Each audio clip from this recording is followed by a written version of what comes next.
السلام علیکم ورحمۃ اللہ وبرکاتہ۔ دوستو، آج ایک اہم فرائض کی طرف رجوع کرتے ہیں۔ ہم سب کو بخوبی معلوم ہوگا کہ پانچوں وقت کا نماز پڑھنا ہم مسلمانوں کے لیے، بالغ عورت ہو چاہے مرد، ہر کسی پر فرض ہے۔ نماز کسی بھی صورت میں معاف نہیں ہے۔ نماز کے لیے کوئی بہانے بازی نہیں چلتا۔ نماز کے وقت کچھ لوگوں کا بہانہ تو عجیب طرح کا ہوتا ہے۔ کچھ لوگ یوں بہانہ لگاتے ہیں کہ میرے کپڑے گندے ہیں، میرے اوپر چھینٹیں آ گئی، میں ناپاک ہوں یا میرے کپڑے ناپاک ہیں، یعنی میں نمازیں ابھی نہیں پڑھ سکتا، میں ناپاک ہوں، میرے کپڑے ناپاک ہیں، انشاءاللہ میں کل سے نماز پڑھوں گا۔ اس کے لیے میرا پیغام ہے، بس اتنا ہی کہوں گا، کل کرنے والے نہ جانے کتنے قبرستان میں سو رہے ہیں، کبھی کبھی قبرستان کا بھی چکر لگا لیا کرو۔ ہمارے پاس ایک صاحب آئے، وہ نمازی پرہیزگار ہے۔ انہوں نے سوال کیا ہے کہ حضرت، جب میں نیت باندھتا ہوں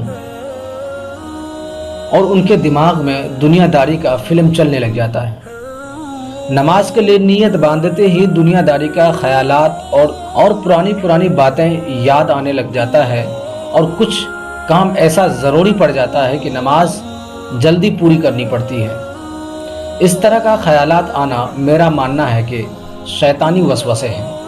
اس سے چھٹکارا پانے کے لیے ہمیں اپنے اندر چینجنگ لانا چاہیے۔ چینجنگ لانے کا آسان طریقہ یہ ہو سکتا ہے کہ جب بھی نمازی کوئی نماز کے لیے کھڑے ہو تو اس وقت دل میں یہ خیال کر لے کہ ہم اپنے رب کے سامنے کھڑے ہیں۔ اپنے مالک کے سامنے کھڑے ہونے کا انداز تو ہر کسی کو معلوم ہوگا کہ اپنے حاکم اور اپنے مالک کے سامنے کیسے کھڑا ہو سکتا ہے۔ تو ایک مرتبہ حضرت ڈاکٹر عبدالحی صاحب رحمۃ اللہ علیہ کی خدمت میں ایک صاحب آیا اور عرض کیا کہ حضرت، میں بہت پریشان ہوں اس لیے کہ میری نمازیں کسی کام کا نہیں ہیں، اور جب نماز کے لیے کھڑا ہوتا ہوں، نیت باندھتا ہوں، جب سجدے میں جاتا ہوں تو اس وقت دماغ میں ایسے شہوانی اور نفسیانی خیالات آنے لگ جاتا ہے۔ حضرت نے فرمایا، تم یہ بتاؤ، جو تم نماز پڑھتے ہو اور سجدہ کرتے ہو، یہ نماز اور سجدہ تمہارے نظر میں کیسا ہے؟ کیا تم جو نماز پڑھتے ہو، یہ نماز تم کو پڑھنے میں کیسا محسوس ہوتا ہے کہ یہ نماز تمہارے قابل قبول ہے کہ نہیں ہے؟ جناب نے فرمایا کہ یہ میرا سجدہ ناپاک اور گندا سجدہ ہے، کیونکہ جس سجدے میں نفسیانی خیالات آنے لگ جائے وہ سجدہ کسی کام کا نہیں۔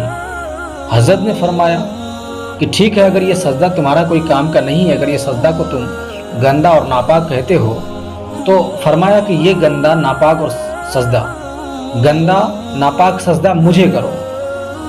اللہ کو تو گندا اور ناپاک سجدہ نہیں کرنا چاہیے، گندا ناپاک سجدہ اسی کو کرنا چاہیے جو گندا اور ناپاک ہو۔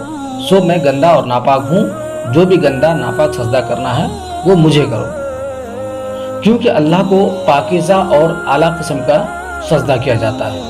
وہ صاحب کہنے لگے، استغفر اللہ، آپ کے سامنے سجدہ ہم کیسے کر سکتے ہیں؟ حضرت نے فرمایا کہ بس اس سے پتہ چلا کہ یہ سجدہ اسی ذات کے لیے ہے۔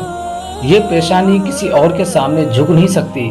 اس سجدہ میں کیسے ہی گندے اور شہوانی نفسیانی خیالات کیوں نہ ہو، اگر پیشانی جھکتی تو اسی در پر جھکتی ہے، لہذا یہ سجدہ اسی اللہ کے لیے ہے۔ اگر فاسد خیالات غیر اختیاری طور پر آ رہے ہیں تو انشاءاللہ تعالیٰ یہ تمہارا کچھ نہیں بگاڑ سکتا، یہ اللہ تعالیٰ کی طرف سے معاف ہے۔